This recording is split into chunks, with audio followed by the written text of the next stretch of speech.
Bravo, el docente del diplomado en psicología forense, y en esta oportunidad vamos a hablar sobre un breve resumen de la primera clase de este diplomado. Una de las finalidades de la psicología es conocer cómo funciona el psiquismo humano cuando se encuentra en condiciones de enfermedad, y para ello naturalmente debe partir del conocimiento exhaustivo que caracteriza al ser humano en condiciones de salud. Estos dos estados mentales, el de salud y el de enfermedad, van a modificar el comportamiento de las personas de modo que las reacciones ante las diversas situaciones que se presentan en el desarrollo vital pueden ser muy diferentes en cada uno de los estados. Precisamente por esta razón nace la psicología forense como ciencia auxiliar del derecho y de la justicia para prestar sus conocimientos, para que las normas en vigor y los litigios tengan siempre en cuenta a la persona y específicamente su psiquismo. Y ello hace que su rigor, que inicialmente debe presidir lo establecido en materia jurídica, deba dar paso a cierta flexibilidad en función de las características del psiquismo de una persona en un momento dado. Pero además, los problemas ligados a la psicología han abandonado el reducto clínico para penetrar prácticamente en todos los ámbitos de la sociedad. Y esto se explica porque el bienestar psíquico, que junto al físico y al social deben conformar el concepto global de salud. No puede separarse de ninguna de las actividades que se desarrolla en el ser humano. Por esta razón es preciso que todos los profesionales que se encargan de la aplicación de la justicia quieran conocimientos sólidos, y es por ello que nace, ¿verdad? Este diplomado en psicología forense. La psicología forense es una subespecialidad psicológica que incluye el estudio clínico y científico de las múltiples áreas en las que se interrelacionan cuestiones legales y de salud mental. De los temas más frecuentes que suelen tratar a la psicología forense se destaca la violencia, el abuso sexual, el daño psíquico, la responsabilidad profesional en el área de salud mental, la competencia psíquica para ser imputado en un delito, la legislación en salud mental y la ética aplicada, entre otros. Es importante conocer que también existen términos que debe manejar el psicólogo forense, como son los términos de imputabilidad, y sabemos que la imputabilidad es un término netamente jurídico, en el cual se define como esa capacidad que tiene una persona para poder comprender las consecuencias que traerá la realización voluntaria de un acto ilícito, y como tal debe ser responsable y responder por este hecho cometido. Como psicólogo forense es sumamente importante conocer lo que implica este término, así como el de inimputabilidad e imputabilidad disminuida, ya que están estrechamente relacionados, y a su vez saber aplicarlos de acuerdo a cada caso en concreto. Vamos a ahondar en tópicos importantes para una mejor comprensión y determinación de cada uno de estos conceptos o de estos términos, desde los orígenes de la relación con el ámbito criminalístico, las condiciones predisponentes, las implicaciones que tiene y la manera en que se procede de acuerdo a cada una de estas condiciones, de forma que se pueda establecer una relación de causalidad entre los sujetos y los hechos acaecidos mediante un adecuado peritaje que pueda implicar una valoración objetiva, la cual determine las condiciones de cada individuo relacionado con un hecho específico y en un momento específico. Es importante también destacar la evolución del término imputabilidad a través de la historia. Desde los tiempos de Aristóteles ya se mencionaba que solo se comete delito o se hace acto justo cuando se obra voluntariamente. Lo mismo en uno que en otros casos, pero cuando se obra sin querer, no se es justo, pero tampoco se es injusto, a no ser indirectamente, porque al obrar así solo, se ha sido justo o injusto por accidente. Para este filósofo como Aristóteles era muy importante la voluntad para determinar las recompensas y los castigos. Él se centró en hablar de culpabilidad y de reproche, de libre albedrío, de la voluntad de poder escoger. El sacerdote Víctor Catherine seguidor de Santo Tomás de Aquino, él indica que la autodeterminación que goza el hombre es la base de la imputabilidad. Y se imputa cuando el hombre es libre de decidir la forma de actuar. De igual manera, Bernaldo de Quirós, por allá por 1957, expone que la criminología le ha habido siempre desde que ha habido crímenes. Una criminología incipiente, rudimentaria, elemental, tan elemental y tosca, tan pedestre y vulgar como los romances de Ciego, que siempre tuvieron en el delito una de sus favoritas inspiraciones, y que con el pasar de los años a través de la historia se han venido desarrollando y transformando diferentes paradigmas con respecto al ámbito criminológico, partiendo de la premisa de que para que exista crimen o para que exista un delito debe existir un criminal, el cual va a infringir la ley, va a infringir las normas que ya están establecidas en una sociedad, y estas personas han sido consideradas como personas anormales en la sociedad. Desde el siglo XVIII, con el desarrollo de la escuela clásica, las normas penales impuestas eran consideradas caóticas, severas y desproporcionadas.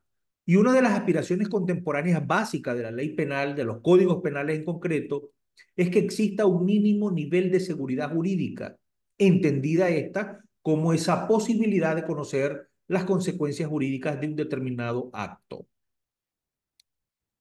Ya en el año 2012, y de acuerdo a lo que decía el doctor Álvarez Díaz de León, otros representantes destacados de la Escuela Clásica del Derecho Penal fueron César Beccaria, quien tenía esa inquietud de plasmar las leyes en un escrito de manera que pudieran ser comprendidas por las personas, por los individuos que conforman una sociedad, para poder encontrar esa igualdad de todos los ciudadanos ante la ley y con esto evitar una mala interpretación de la misma.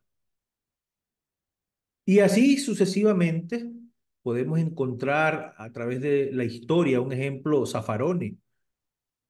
Él indica que fue el positivismo criminológico el que emprendió una lucha contra el reconocimiento de la imputabilidad disminuida como la atenuante. Desde su perspectiva, las personas con menor culpabilidad eran más peligrosas que las restantes y por lo tanto era absurdo que se les colocara en una situación de privilegio.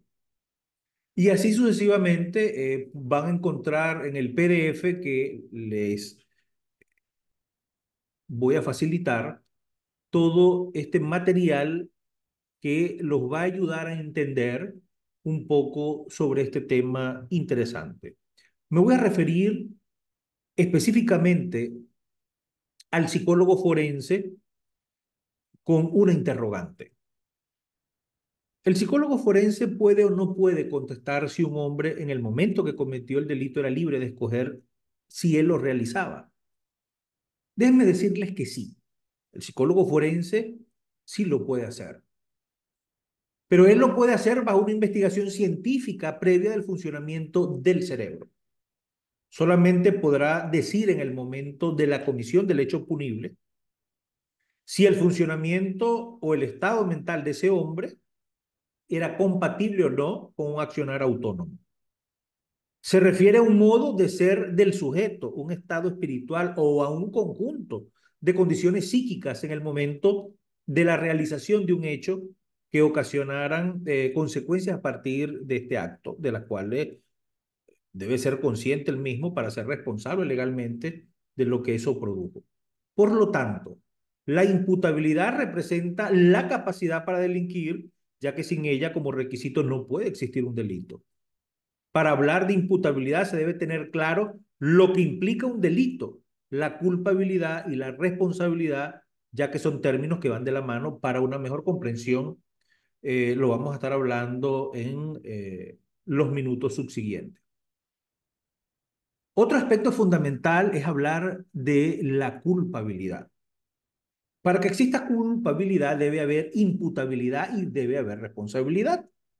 Por supuesto, la naturaleza es subjetiva y además va a involucrar la actitud psíquica del sujeto en relación con el delito y un estado de imputabilidad y de la ausencia de causas de inculpabilidad.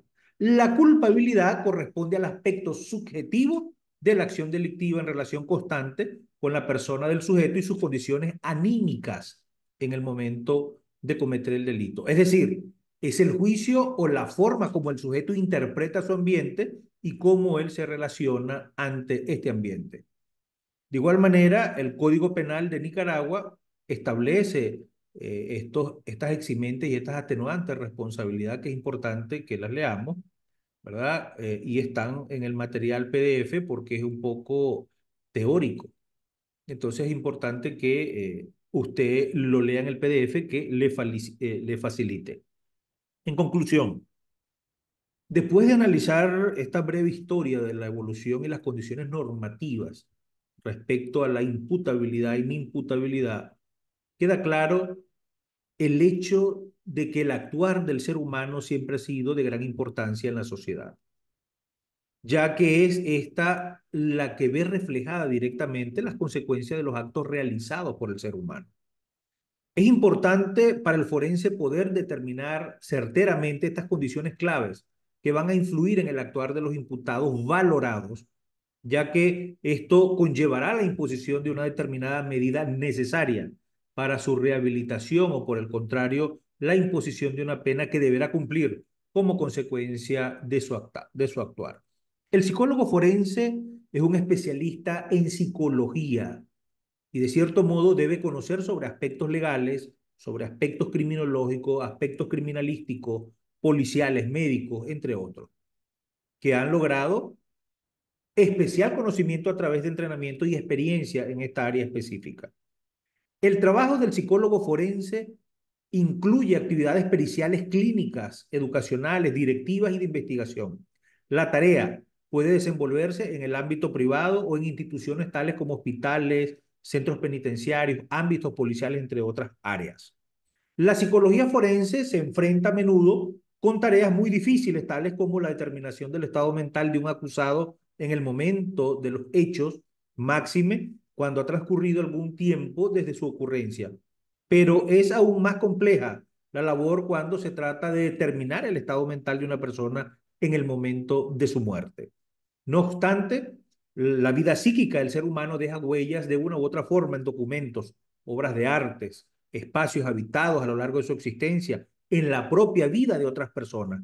Y una vez fallecido, un estudioso de estos asuntos es capaz de identificar las huellas subjetivas grabadas en su código y decodificarlas con el perfil del occiso, sus conflictos y su dinámica interior.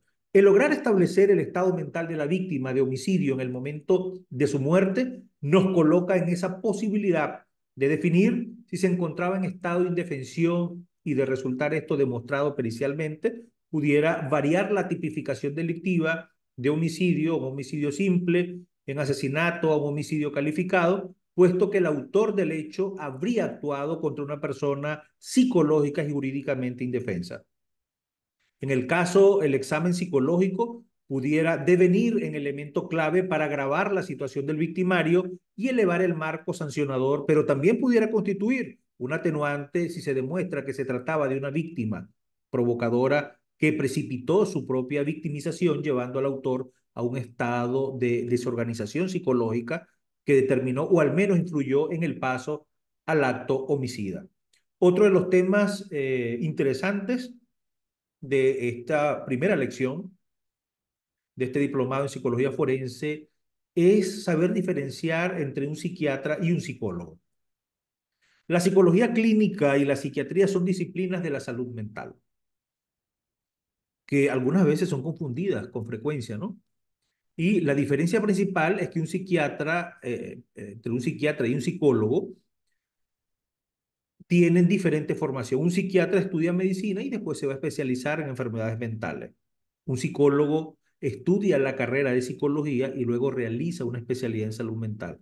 O sea que el psicólogo desde que entra a la universidad ya empieza a estudiar específicamente la psiquis, el cerebro, el funcionamiento, la mente. Y el médico psiquiatra estudia todo el cuerpo y después él se va a especializar en eh, la salud mental. Estas son las grandes diferencias, ¿verdad? No voy a entrar en especificaciones porque este material se encuentra en el PDF que les facilité. Otro de los aspectos importantes que debe conocer un psicólogo forense son los distintos enfoques y las escuelas psicológicas. Debe conocer la historia de las enfermedades mentales, ¿verdad? Y no solamente eso, sino los precursores de el estudio de la mente, de los trastornos mentales. Es importante destacar que a lo largo de la historia las enfermedades mentales, al igual que el resto de enfermedades, pero en mayor medida que estas, han sido terreno de la magia y de la religión, cuestionándose continuamente su condición de enfermedades, y esto se lo atribuían a un origen diabólico, espiritual, o a un origen netamente social en la más reciente historia de la psicología. La psiquiatría y la psicología alcanzaron su máximo desarrollo durante el siglo XX, ¿verdad? Con las clasificaciones internacionales de las enfermedades, la utilización de diferentes psicoterapias y con la aparición, de igual manera, de la psicofarmacología. Antiguamente no existían nombres de psiquiatras y psicólogos, antes se conocían como preópatas o alienistas, los que estudiaban la salud mental, los trastornos mentales.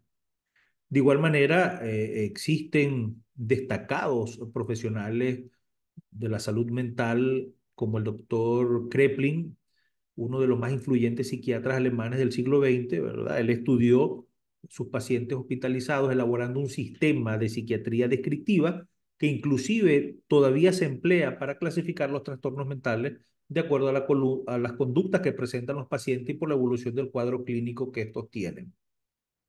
De igual manera tenemos a Jasper, ¿verdad? Que escribió el libro de Psicopatología General, donde él realizó un estudio fenomenológico exhaustivo de la mente humana. Y además es importante destacar que Jasper influyó notablemente en la psicopatología y en la psicoterapia general. Igualmente tenemos a Kretschmer, a Meyer, a Bleuler, ¿verdad? A muchos estudiosos como Sigmund Freud, Carl Jung, destacados en el área del psicoanálisis.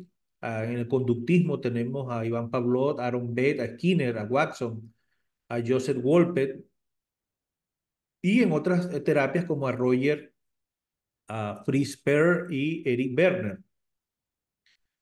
De igual manera, en los estudios que hablábamos en la primera clase, hablamos de las clasificaciones internacionales en psiquiatría, hablamos del Manual Diagnóstico y Estadístico de los Trastornos Mentales y la clasificación internacional de enfermedades de la Organización Mundial de la Salud. Hablamos también de la psicofarmacología y otros tratamientos psiquiátricos y psicológicos. Es importante destacar que desde que aparecieron los psicofármacos ha significado una mayor revolución en el campo de la psiquiatría, llegando a convertirse en parte imprescindible del tratamiento de muchas enfermedades psiquiátricas como la esquizofrenia. Es importante destacar, voy a hablar de los psicofármacos más importantes, los antipsicóticos, los antidepresivos, los ansiolíticos y el litio. Cuando me refiero a hablar de antipsicóticos, ya por 1952, los psiquiatras franceses Jean Delay y Pierre Deniker demostraron las propiedades antipsicóticas de la clorpromaxina, fármaco del producto de las fenotiacinas, que significó el primer tratamiento realmente efectivo contra la esquizofrenia. Y en los años posteriores aparecieron nuevos antipsicóticos de otros grupos, los fenotiacínicos. Y ya por 1960 se pudo sintetizar la clozapina, el primero de los denominados antipsicóticos atípicos. Cuando hablo de los antidepresivos, por allá por 1957, prácticamente 5 años después de los antipsicóticos, aparecen los antidepresivos. Y fue el psiquiatra suizo Roland Kuhn y el psiquiatra norteamericano Klein que demostraron respectivamente los efectos antidepresivos de la imipramina, del grupo de los triciclos, de los tricíclicos, perdón, y de la fenelcina, ¿verdad? Del grupo de los inhibidores de la monoaminoxidasa.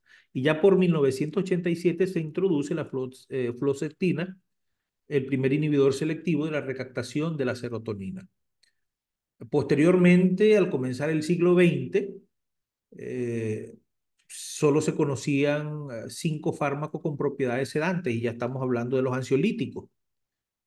Y posterior a ello aparece el fenobarbital en 1912 da lugar a la síntesis de 2.500 barbitúricos, de los cuales 50 se utilizaron comercialmente. Ya para 1957 se pudo sintetizar el clordiazepóxido, que fue la primera de 3.000 benzodiazepinas, de las cuales se comercializaron 35, y durante la década de los 60 los barbitúricos fueron desplazados por las benzodiazepinas. Los ansiolíticos son medicamentos que actúan sobre el sistema nervioso central y van a reducir la angustia, los estados de ansiedad del paciente, y se utilizan, por lo tanto, para tratar los síntomas del nerviosismo, del insomnio, de la ansiedad, y la gran mayoría de medicamentos usados con este fin son las famosas benzodiazepinas. Posterior a ello, en 1949 aparece el litio. El psiquiatra australiano John Cate, ¿verdad?, describe los efectos del litio para el tratamiento de pacientes maníacos, pero debido a los temores que despertaba este elemento por su alto grado de toxicidad, no es hasta sino 1970 cuando la FDA de los Estados Unidos la aprueba como antidepresivo. El litio parece más eficaz en los pacientes con episodios depresivos que son muy frecuentes y se piensa que podrían corresponder al espectro bipolar por su recurrencia y como potenciador de respuestas para distintos antidepresivos en pacientes con una depresión persistente. Ejemplo, en pacientes que siempre dicen me quiero morir, ya no vale la pena vivir. Pacientes que padecen de licantropía. La licantropía clínica es bien descrita como una rara condición psiquiátrica en la que el paciente se cree que es posible su transformación anatómica en un animal. O sea, que yo cuando aparezca la luna llena, yo me voy a transformar en un hombre lobo. Esto es lo que hace referencia a la licantropía. De igual manera, hablaba sobre la relación entre el derecho y la psicología, y hablo y hago referencia de la Declaración de los Derechos Humanos y la Salud Mental, que articula algunos principios. Muy importante, que también lo tengo muy específico en el PDF que le facilité. De igual manera, la relación entre la psicología y la criminología, que esto lo hablamos ya para ir cerrando. Y en resumen, sobre este tema en relación entre la psicología y la criminología, los factores biogenéticos y los factores biopsicosociales no pueden separarse en cuanto a su influencia en la causalidad de la conducta violenta. Recordemos que la agresividad es tanto innata como adquirida, y las situaciones por las que atraviesa el ser humano en su vida familiar, en su vida social, se puede regular, canalizar o exaltarla. Brevemente, dimos un paseo por la clase de ayer, la primera clase de este diplomado en psicología forense, y revisen el PDF para complementar su estudio con una lectura, y nos vemos en una próxima oportunidad cuando estaremos abordando la segunda lección de este diplomado de psicología forense. Nos vemos en una próxima oportunidad.